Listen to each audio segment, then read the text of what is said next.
Hello viewers, नमस्कार। आपने देखना शुरू कर दिया आपका अपना YouTube channel DS Mishra official और आपका अपने चैनल पे एक नए वीडियो सेशन में पुनः आपका हार्दिक स्वागत है। देखिए, अभी का जो वीडियो मैं लेकर के आया हूँ वह संबंधित होगा कि जो बीएसीबी के द्वारा सक्षमता परीक्षा लेनी है, तो सक्षमता परीक्षा भी सीबीटी मोड में होनी है। और सीबीटी मोड में परीक्षा जो इसके पहले बीएसीबी द्वारा ली गई थी वह ए स्टेट 2023 भी ली गई थी। तो मैंने एक सीरीज शुरू किया था कि जिसमें ए स्टेट 2023 के प्रश्नों को जो सीबीटी मोड में ऑनलाइन परीक्षा में पूछे गए थे उसके आंसर की सहित प्रश्नों को मैं लेकर के आ रहा हूं। और इस वीडियो की जो श्रृंखला आ रही है उसमें हमने पहले पार्ट को देख लिया था। और पार्ट 1 में मैंने बताया था कि 1 से 50 सवालों को, और पार्ट 2 में मैंने आपको दिखा दिया था 51 से 100 तक के सवाल को। और मैंने कहा था कि इसका पार्ट 3 आएगा जिसमें 101 से 150 तक के प्रश्नों को दिखाऊंगा। तो पूर्व के भी सीरीज में मैंने बता दिया था कि कैसे किन विषयों से कितने प्रश्न पूछे गए थे, प्रश्नों का स्तर क्या था और कहाँ कहाँ से प्रश्न बीएसईबी उठाता है, और हूबहू उन्हीं सब चैप्टर और किताबों से सक्षमता परीक्षा 2024 में भी प्रश्न आने वाले हैं। तो यदि पार्ट 1 और पार्ट 2 दोनों को यदि आपने नहीं देखा होगा या सक्षमता परीक्षा से जुड़ी हुई और भी जो भी तैयारी के वीडियो मेरे द्वारा अपलोड किए जा रहे हैं नहीं देखा होगा आपने, तो वीडियो के प्ले लिस्ट में जाएं और वहां सक्षमता परीक्षा सेक्शन में इसके पार्ट 1 और पार्ट 2 को देखेंगे तो सभी प्रश्नों को देख करके आपको अंदाजा हो जाएगा कि कहाँ से किस विषय से कितने प्रश्न उठाए गए थे।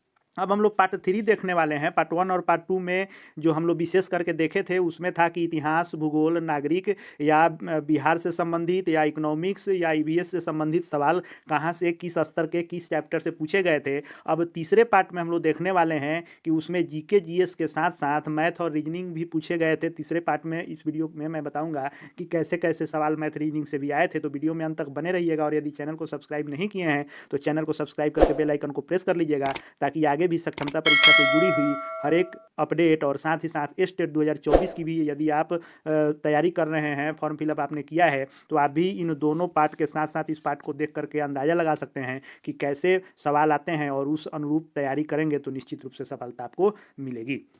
तो देखिए, हमने पहले दिखा दिया था कि यह 1 से क्वेश्चन, पार्ट 1 में 1 से 50 तक के क्वेश्चन हमने सभी विषयों का, इतिहास से लेकर के भूगोल और नागरिक शास्त्र, अर्थशास्त्र और बिहार से कुछ सवाल जो पूछे गए थे उन सभी सवालों को हमने देख लिया था कि उनका स्तर क्या है। और हूबहू वही प्रश्न जो है पूछे गए थे जो हम लोग एससीईआरटी में पढ़ते हैं, या जो शिक्षक साथी या सक्षमता की तैयारी कर रहे हैं वह विद्यालय में अध्यापन कार्य जिन पुस्तकों का कराते हैं उसी से सवाल इसमें आया था। और मैंने ये भी बताया था कि यह 9 to 10 के लिए है, तो उसी से आया है। तो यदि आप 1 to 5 की सक्षमता परीक्षा देंगे तो आपको वही करना होगा।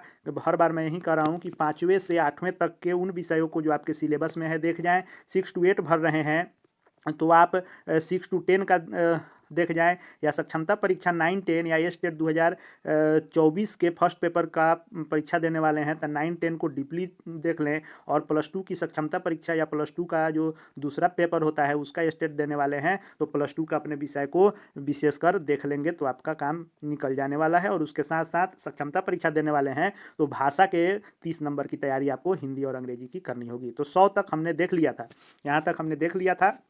अब हम लोग आगे देखते हैं। तो 101 से लेकर के और 130 तक जो सवाल थे वे टीचिंग एप्टीट्यूड से थे, शिक्षण अभिरुचि से थे। लेकिन आपको जो शिक्षण अभिरुचि के सवाल हैं वह स्टेट 2024 में तो इससे आएंगे, लेकिन सक्षमता परीक्षा में इसका सिलेबस में नहीं दिया है, तो इसलिए उससे सवाल सक्षमता परीक्षा में नहीं आएंगे। तो स्टेट 2024 वाले देख सकते हैं कि कैसे सवाल पूछे गए थे आपके शिक्षण अभिरुचि से। स्टेट 2023 में यह प्रश्न पूछे गए थे, उसी का यह आंसर की है। जब आप परीक्षा देते हैं तो उसके बाद ये आता है, ये सब पूछे गए थे। आप इसका स्क्रीनशॉट देख के आंसर इत्यादि भी इसमें दिया हुआ है, आप इसको देख सकते हैं। सक्षमता परीक्षा के लिए चूंकि यह सिलेबस में नहीं है तो इसके आगे वाला मैं दिखाता हूँ।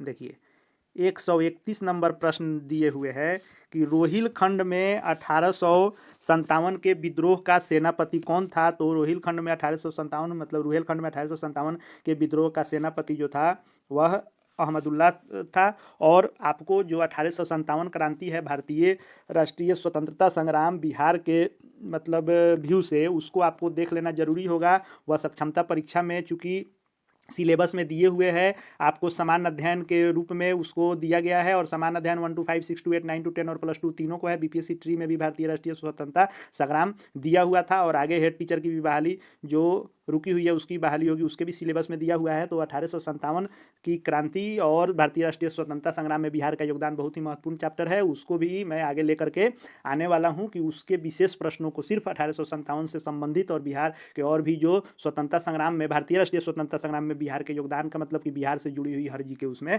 देखने को मिलेंगे। उसके बाद प्रश्न आए थे कि डोडा बेटा चोटी निम्नलिखित में से किस पहाड़ी श्रृंखला में स्थित है? तो इसका राइट आंसर दिया हुआ है नीलगिरी। निर्यात आय में कृषि का योगदान कितना है? तो निर्यात आय में कृषि का योगदान 10% है।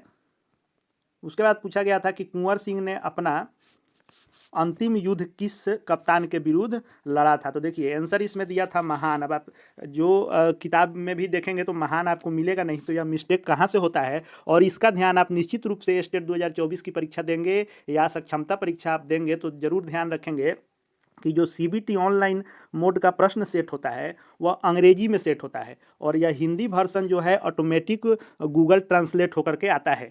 तो बहुत सारे प्रश्नों को आप देखेंगे तो हिंदी उसका थोड़ा सा अटपटा लगेगा, तो वहाँ आपको ऑप्शन क्लिक करके, जैसा कि मैंने सीबीटी परीक्षा कैसे देनी है उसका जो लाइव डेमो वीडियो बनाया था, यदि नहीं देखे होंगे तो उसको जाकर के देख लेंगे। कैसे बीच में भी आप लैंग्वेज बदल के देख सकते हैं, तो अंग्रेजी वर्सन देखिएगा तब जाके आपको यह मिलेगा। तो देखिए आंसर सी दिया है महान। महान इसलिए दिया है, महान होगा नहीं लेकिन दिया क्यों है? क्योंकि वो नाम था ली ग्रांड। तो ली ग्रांड जो नाम था तो अंग्रेजी में उसको ऐसे लिखा होगा ग्रैंड, तो ग्रैंड का हिंदी महान भी होता है, इसलिए आंसर में हिंदी आंसर में महान हो गया। क्योंकि जब कुंवर सिंह ने नाना साहेब के साथ कानपुर में युद्ध किया और वहाँ से आजमगढ़ इत्यादि पर जब उन्होंने जीत हासिल करते हुए बलिया के समीप भी युद्ध में विजयी जब हो गए और जगदीशपुर की ओर लौट रहे थे, तो उसी क्रम में उन्होंने कैप्टन ली ग्रांड के साथ युद्ध किया और उसकी सेना को हराया। और उसी युद्ध में वे 23 अप्रैल को जो है घायल हुए थे 1858 को, और 26 अप्रैल को उनकी मृत्यु हो गई थी। तो यह ग्रांड का हिंदी दे दिया है महान। तो अब मान लीजिए कि इसमें नहीं मिलेगा तो आपको अंग्रेजी वर्सन भी देखना होगा। रीजनिंग में भी वैसा प्रॉब्लम आता है, आगे उसको भी मैं बताऊंगा कि उसमें क्या दिक्कत आपको हिंदी इंग्लिश में होता है। अगला प्रश्न आया था कि खबरों में रहे बंधन एक्सप्रेस और मैत्री एक्सप्रेस भारत और किस देश के बीच चलती है? तो बंधन एक्सप्रेस और मैत्री एक्सप्रेस बांग्लादेश और भारत के बीच में चलती है। अगला था कि डीडीटी और एल्युमिनियम के डिब्बे किसके उदाहरण हैं? तो इसका राइट आंसर होगा गैर बायोडिग्रेडेबल जो होता है वह। इसका अर्थ यह होता है कि बायोडिग्रेडेबल का मतलब होता है कि पॉल्यूशन करने वाले वैसे चीज़ें जो धरती में धीरे धीरे नष्ट हो जाती हैं उसको यह कहते हैं। लेकिन वैसे जैसे डीडीटी, एल्युमिनियम और प्लास्टिक इत्यादि जो होते हैं वे बायोडिग्रेडेबल नहीं होते हैं, यानी वे सड़ते गलते नहीं हैं भूमि में, इसलिए वे गैर के अंतर्गत आते हैं। देख लिया कि इसका राइट आंसर डी हो गया। अब हम लोग 137 को देखते हैं। दिया हुआ है कि प्लास्टिक कचरे के निम्नलिखित में से कौन सा कथन प्लास्टिक के कचरे के लिए गलत है? पहला ऑप्शन है कि इसका उपयोग खाद बनाने के लिए किया जाता है, या अधिक समय तक रहता है, जलने पर जहरीले धुएं का उत्पादन करता है, या उपरोक्त में सभी होगा। तो इसका उपयोग खाद बनाने के लिए किया जाता है, यह गलत है क्योंकि प्लास्टिक के कचरे से खाद नहीं बनाया जाता है। तो देखिए यहाँ पर ध्यान रखना है कि पूछ रहा है कौन सा गलत है, तो इसका खाद नहीं बनता है, या अधिक समय तक रहता है, सड़ता गलता नहीं है, जलने पर धुआं छोड़ता है, तो सही है। लेकिन गलत पूछ रहा है तो इसका उपयोग खाद बनाने के लिए किया जाता है, यह बात गलत है। 138 नंबर देख लें कि वनों के कटाई का सबसे बड़ा चालक कौन है? देखिए यहाँ भी हिंदी इंग्लिश वाला दिक्कत है कि यहाँ वनों की कटाई का कारण होगा, जो सबसे बड़ा कारण कौन सा होगा? तो यहाँ पर आपको कृषि के लिए सबसे अधिक वनों की कटाई होती है। या हिंदी इंग्लिश का थोड़ा सा फॉल्ट आता है, और चूंकि अंग्रेजी में सेट होता है इसलिए आपको अंग्रेजी ही मान्य होगा। आप आपत्ति भी कीजिएगा तो वह मान्य नहीं होगा, क्योंकि अंग्रेजी के क्वेश्चन ही, जब कन्फ्यूजन किसी क्वेश्चन में है तो अंग्रेजी वाला ही मान्य होता है। किसी भी परीक्षा में यह बात लिखी हुई रहती है। अगला था 139 की ग्लोबल वार्मिंग पृथ्वी की जलवायु प्रणाली के डैश में एक सदी के पैमाने पर वृद्धि देखी गई है। तो जो औसत तापमान है उसमें वृद्धि देखी गई है। 140 नंबर आया था कि काला हिरण निम्नलिखित में से किस श्रेणी के जीवों से संबंधित है? विलुप्त की, दुर्लभ की, स्थानिक की, लुप्त प्राय। तो विलुप्त जो एकदम खत्म हो चुका हो, और लुप्त प्राय जो खत्म होने के कगार पर हो, इसलिए राइट आंसर इसका डी दिया होगा, लुप्त प्राय प्रजाति। अब देखिए मैथ जो आया था उसको हम लोग देख लेते हैं। तो मैथ में आया था कि 5 लोगों की औसत आयु 42 वर्ष है और दूसरे समूह में 8 लोग हैं जिनकी औसत आयु 81 वर्ष है। जब दोनों समूहों को मिलाया जाता है तो सभी लोगों की औसत आयु कितनी होगी? तो देखिए, यह चूँकि हम इसलिए लाए हैं कि आपको प्रश्नों का स्तर और कहाँ-कहाँ से प्रश्न पूछे जा रहे हैं उसको मैं सिर्फ लेकर के आया हूँ, इसलिए इस मैथ को हल नहीं करते हुए आंसर इसका 66 वर्ष दिया हुआ है। हम यहीं इसमें बता देते हैं कि मैथ जो आएगा वो आपको एक-एक नियम से आएगा, उसके बाद प्रतिशत से आएगा, उसके बाद जो सरलीकरण कैलकुलेशन होता है उससे आएगा, उसके बाद बात कर लें हम लोग तो दशमलव भिन्न इत्यादि से आएगा, उसके बाद लाभ हानि से आएगा,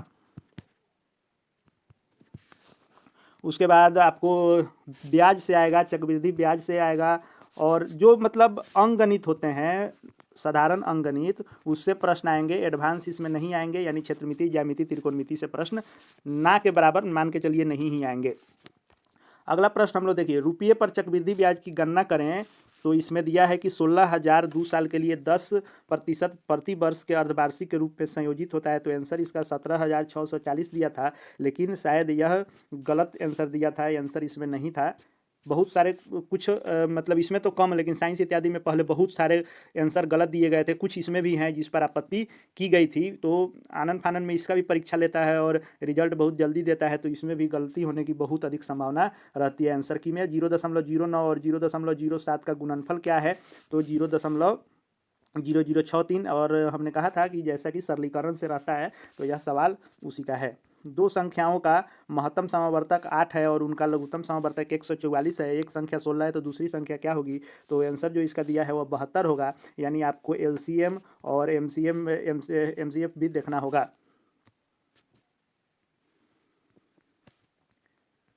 और उसके बाद देख लेते हैं, अब रीजनिंग का देख लीजिए। तो रीजनिंग में भी दिया है कि जैसे मूली जो है वह जड़ से संबंधित है, मूली जड़ होता है तो गुलाब क्या होता है? तो फूल होता है, यानी इसमें विजातीय छांटने वाला। उसके बाद वह शब्द चुनिए जो बाकी से अलग है, भिन्न छांटने वाला ये भी है, टोपी भी है, हेलमेट है, आवरण है, तो आवरण चूंकि किसी भी चीज़ को ढकने के लिए ये सब सर पर पहनने वाला है। उसके बाद ये दिया हुआ है, यानी आंकड़ों की श्रृंखला जो होती है वह दिया हुआ है, जैसे 8 में 1 जोड़ के 9 कर रहा है, 9 में 1 जोड़ के 10, 10 में 1 जोड़ के 11 नहीं, फिर यहाँ देखिए 12 1 13, 1 14, 14 1 15, तो यहाँ जो है 12 आ रहा है, तो इसमें जो राइट आंसर होगा वह होगा 15 और 12, इसका राइट आंसर हो जाएगा। वैसे ही यदि पंक्चुअल को इतना लिखा जाता है तो लूना को क्या लिखा जाएगा? तो इसमें भी मिला लिया जाता है, जो आपको अल्फ़ाबेट और अंकों का दिया रहता है। जैसे एल के लिए यहाँ 5 दे दिया, फिर ए के लिए मिला लेंगे कि 6 दे दिया, वैसे ही इसमें जब जोड़ेंगे तो 5 7 8 6 आंसर आ जाएगा। 5 7 8 6 सी इसका आंसर हो जाएगा। यानी रीजनिंग भी जो प्रश्न आएंगे 1 to 5 में मैथ रीजनिंग की संख्या अधिक रहेगी, वहीं 6 to 12 तक में मैथ रीजनिंग की संख्या कम रहेगी, क्योंकि उसमें 80 नंबर उनके सब्जेक्ट से सिर्फ रहेगा। और 1 to 5 में जो 80 नंबर है वह सामान्य विषय के लिए है, जिसमें मैथ रीजनिंग की संख्या अच्छी खासी रहेगी। 150 में भी रीजनिंग ही दिया हुआ है, जो संबंध निकालने वाला होता है वह दिया हुआ है। राइट आंसर इसमें भी सस्पिशन है, क्योंकि देखिए अभी इसी में मैं बताने वाला था कि कैसे इसमें कन्फ्यूजन होता है। जैसे अंग्रेजी में आंसर आ गया है कि अगर उसमें दे दिया कि ब्रदर इन लॉ आंसर है, और ब्रदर इन लॉ का हिंदी आपको बहनोई भी होता है, साला भी होता है, देवर भी होता है, तो हिंदी में तीनों में से कोई एक दे देगा। अब जब आप रीजनिंग बनाएंगे तो आप तो हिंदी में बनाएंगे, तो हिंदी में अगर मान लीजिए कि आ जाता है आंसर देवर और ब्रदर इन लॉ उसका भी होता है, तो इंग्लिश में तो सही आंसर दिया है, लेकिन हिंदी में देवर है ही नहीं, बहनोई दे दिया है, तो आपके तो ध्यान में होगा बहनोई आ नहीं रहा है, तो आप उसको नहीं बनाएंगे। लेकिन आपको क्या करना है कि वैसे सवाल जहाँ आंसर आपके नहीं मिल पा रहे हैं एकदम सटीक, तो आपको अंग्रेजी वाले लैंग्वेज को खोल कर देखना है, निश्चित रूप से आंसर सही मिलेगा। जैसे मान लीजिए कि आंटी कहीं आ जाता है, अब आंसर आंटी आएगा रीजनिंग का। एक मैं उदाहरण दे रहा हूँ, ऐसे इंग्लिश और हिंदी का कन्फ्यूजन बहुत क्वेश्चन पर मिलेगा। तो जैसे आप बनाए रीजनिंग तो आपको फुआ आया, अब उससे आंटी का मतलब चाची भी होता है, फुआ भी होता है, मौसी भी होता है, तो आप इसमें फुआ नहीं दिया, मौसी दे दिया नहीं, क्योंकि अंग्रेजी में तो अंट दिया हुआ है, तो वहाँ आपको कन्फ्यूजन होगा। सिस्टर इन लॉ, इस सब में थोड़ा सा कन्फ्यूजन होता है हिंदी अंग्रेजी में, लेकिन अंग्रेजी वाले को जब आप देखेंगे तभी आपको वह सही से बन पाएगा। तो देखिए यह मैं सीरीज लेकर के आया था कि आप इससे रूबरू हो सके कि बिहार बोर्ड द्वारा स्टेट परीक्षा में जो सीबीटी मोड में ही परीक्षा हुई थी, कैसे प्रश्न पूछे गए थे, किन किन किताबों से प्रश्न उठाए गए थे, चैप्टर क्या थे, उसका स्तर क्या था, लेवल कहाँ तक गया, लगभग सभी विषय को आपने इसमें देख लिया है। चूँकि स्टेट में पहले भाषा और और मतलब भाषा में हिंदी और अंग्रेजी की परीक्षा नहीं हुई थी, इसलिए उसको अलग से थोड़ा सा आप देखते चलेंगे किसी भी ग्रामर को। और अंग्रेजी में आपको यदि अंग्रेजी का आप पढ़ के हिंदी मीनिंग निकाल सकते हैं तो आप उसको बना सकते हैं, क्योंकि बीपीएससी ट्री का सिलेबस है तो उसी अनुसार आएगा, जिसमें हिंदी से आसान अंग्रेजी ही था, हिंदी थोड़ा सा उसमें टफ ही आता था। हालांकि उसमें क्वालिफाइंग था, बाद में क्वालिफाइंग भी हटा दिया गया, लेकिन सक्षमता परीक्षा में वह आपके मेन पेपर के रूप में रहेगा। बाकी स्टेट 2024 वाले इस क्वेश्चन को 150 पूरे क्वेश्चन को देखकर अंदाजा लगा सकते हैं कि स्टेट 2024 में ऐसे ही प्रश्न आने वाले हैं। आगे भी सक्षमता परीक्षा से जुड़ी हुई है, स्टेट 2024 से जुड़ी हुई हर एक छोटी बड़ी अपडेट को देखते रहने के लिए चैनल को सब्सक्राइब करके बेल आइकन को प्रेस कर लेंगे। इस वीडियो को देखने के लिए आपका बहुत बहुत धन्यवाद।